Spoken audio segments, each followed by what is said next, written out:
जी दोस्तों, स्वागत है आप लोगों का फिर से एक नए वीडियो पे। तो आज के हम लोग इस वीडियो पे देखने वाले कक्षा 8वीं का जो चैप्टर 3 है दीवानों की हस्ती हिंदी का, इसका हम लोग अभ्यास का प्रश्न उत्तर को देखने वाले हैं। तो चलिए दोस्तों, हम लोग समय को नहीं गवाते हैं और वीडियो को स्टार्ट करते हैं। तो आप लोग का क्वेश्चन नंबर 1 में दिया गया है कि कवि ने अपने आने को उल्लास और जाने को आंसू बनकर बह जाना क्यों कहा है। तो क्यों कहा है, तो आप लोग इसका उत्तर लिखेंगे मेरे प्यार दोस्तों कि इसके लिए निम्नलिखित कारण है। तो क्या क्या कारण है, तो कवि का जीवन खुशी और मस्ती से भरा हुआ है। जो कवि जो था, उसका जो जीवन था वो खुशी खुशी और मस्ती से भरा हुआ है। उसके बाद आप लोग लिखेंगे कि वह जहाँ जाता है वहाँ आनंद फैलाता है। और ये जो कवि जहाँ पर भी जाता था वहाँ आनंद फैलाता है, ठीक है।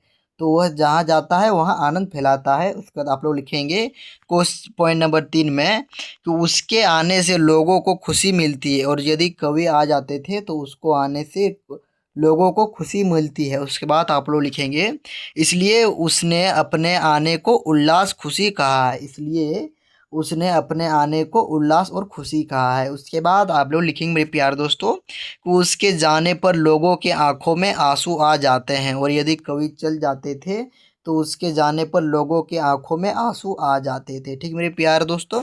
उसके बाद पॉइंट नंबर 6 में आप लोग लिखेंगे कि लेकिन जब वो वहाँ से चला जाता है तो लोग दुखी हो जाते हैं। जब वो वहाँ से चला जाता है तो लोग बहुत दुखी हो जाते हैं, ठीक मेरे प्यार दोस्तों। उसके बाद आप लोग लिखेंगे 7वां पॉइंट में कि इसलिए उसने अपने जाने को आंसू बनकर बह जाना कहा है।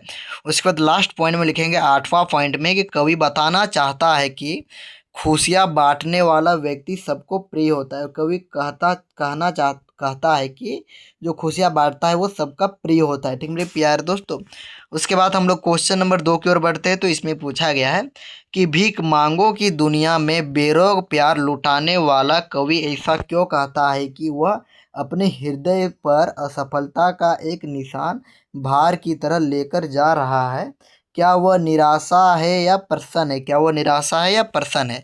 तो आप लोग इसका उत्तर लिखेंगे कि कवि सभी लोगों से प्रेम करता है। और जो कवि जो था वो सभी लोगों से प्रेम करता है। वह बिना किसी भेदभाव से प्यार बांटता है और भी वो बिना किसी भेदभाव के साथ वो प्यार बांटता है कवि। उसके बाद आप लोग पॉइंट नंबर 2 में लिखिएगा कि जीवन में हर व्यक्ति को कभी ना कभी असफलता मिलती है। और जीवन में हर एक व्यक्ति को कभी ना कभी उसे हार का सामना करना पड़ेगा और असफलता का सामना करना पड़ेगा, ठीक है। यही इसमें लिखा गया है। उसके बाद लिखा गया है पॉइंट नंबर 3 में कि कवि को कुछ भी असफलताएं मिली है। कवि को भी कुछ असफलताएं मिली है, ठीक है। जो कवि भी था उसको भी कुछ असफलताएं मिली है। उसके बाद आप लोग पॉइंट नंबर 4 में लिखेंगे कि वह उन असफलताओं को जीवन का अनुभव मानता है। और वो कवि जो था वो उन असफलताओं को जीवन का क्या बनाता मानता है, तो अनुभव मानता है, ठीक है। असफलताओं को जीवन का अनुभव मानता है। उसके बाद आप लोग लिखेंगे कि वह असफलता से घबराता नहीं। और यदि वो असफलता हो जाता था तो वो घबराता नहीं था, ठीक है। वो डट डट कर सामना करता था। उसके बाद आप लोग लिखेंगे कि वह आगे बढ़ने रहने में विश्वास रखता है। वो हमेशा आगे बढ़ने रहने में विश्वास रखता था। कौन, कवि, ठीक है मेरे प्यारे। तो कौन आप लोग का पोएट यानी कि कवि। उसके बाद आप लोग लिखेंगे कि इसलिए कई निराश नहीं बल्कि प्रसन्न और उत्साही है। इसलिए वो कभी निराश नहीं होते थे बल्कि वो प्रसन्न और उत्साही होते थे मेरे प्यारे दोस्तों। कौन, तो आप लोग का कवि।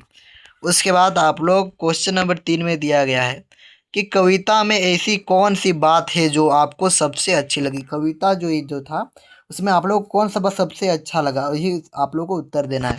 तो कविता में निम्नलिखित बातें हमें अच्छी लगे। आप लोग को क्या लिखना है, तो कविता में हम निम्नलिखित बातें हमें अच्छी लगे। तो क्या क्या बातें आप लोग को अच्छी लगे, तो आप लोग लिखेंगे कि कवि हर परिस्थितियों में खुश रहता था। और वो जो कवि जो था वो कुछ भी परिस्थिति आ जाता था वो हर परिस्थितियों में खुश रहता था। वह दुख और असफलता से नहीं डरता था। और जो कवि जो था वो दुखों और असफलता से नहीं डरता था। वो सबको प्रेम बांटता था। और वो कैसा आदमी था, वो सबको प्रेम बांटता था। और वह किसी से भेदभाव नहीं करता था। और किसी से भी भेदभाव नहीं करता था, जाति में, लिंग आधार पर, ये सब में वो भेदभाव नहीं करता था, ठीक मेरे प्यारे दोस्तों। उसके बाद आप लिखेंगे वह स्वतंत्र जीवन जीने में विश्वास रखता था। वो हमेशा स्वतंत्र जीवन जीने में विश्वास रखता था। कवि कवि हमें हमेशा आगे बढ़ने की प्रेरणा देता है। और कवि जो था वो हमें हमेशा आगे बढ़ने की प्रेरणा देता था। ठीक है। उसके बाद आप लोग लिखेंगे इसलिए मुझे कवि का खुश और निडर स्वभाव सबसे अच्छा लगा। इसलिए आप लोगों को कवि का खुश और निडर स्वभाव अच्छा लगा। तो मेरे प्यारे दोस्तों क्वेश्चन नंबर 3 आप लोगों को समझ में आ गया होगा। अब बढ़ते हैं हम लोग क्वेश्चन नंबर 4 की ओर कि जीवन में मस्ती होनी चाहिए। इसमें पूछा जा रहा है कि जीवन में मस्ती होनी चाहिए लेकिन कब मस्ती हानिकारक हो सकती है, सहपाठियों के बीच चर्चा कीजिए। मतलब कब जो मस्ती वो हानिकारक हो सकती है, इसके बारे में आप लोगों को बताना है, सहपाठियों के बीच आप लोगों को चर्चा करना है। तो आप लोग इसका उत्तर लिखेंगे कि जब मस्ती के कारण पढ़ाई प्रभावित होने लगे। जब वो मस्ती करते हैं तो उसके कारण प्रभावित होने लगे पढ़ाई, तो ये एक प्रकार का हानिकारक है। उसके बाद हम लेंगे जब हम अपनी जिम्मेदारी भूल जाए। जब हम लोग अपनी जिम्मेदारी को भूल जाए, ये भी गलत बात है। जब किसी को हमारी बातों से दुख पहुंचे। उसके बाद आप लिखिए जब समय की बर्बादी होने लगे और जब नियमों का पालन ना किया जाए। उसके बाद लिखा गया है कि जब मस्ती के कारण किसी को नुकसान पहुंचे, इसलिए मस्ती करें लेकिन समझदारी और मर्यादा के साथ करें। तो थैंक यू मेरे प्यारे दोस्तों आप लोग को ये वीडियो लास्ट तक देखने के लिए। तो ये वीडियो आप लोगों को अच्छा लगा तो लाइक करें, कमेंट करें, सब्सक्राइब करें, ताकि मैं आप लोगों को और चैप्टर भी प्रोवाइड कर सकूँगा। और आप लोगों का चैप्टर 1 और चैप्टर 2 मैंने प्रोवाइड कर दिया हूँ, अपलोड कर दिया हूँ। ठीक है। तो आप लोग उस वीडियो को भी देख सकते हैं यूट्यूब पर। ठीक। तो जय हिंद, वंदे मातरम।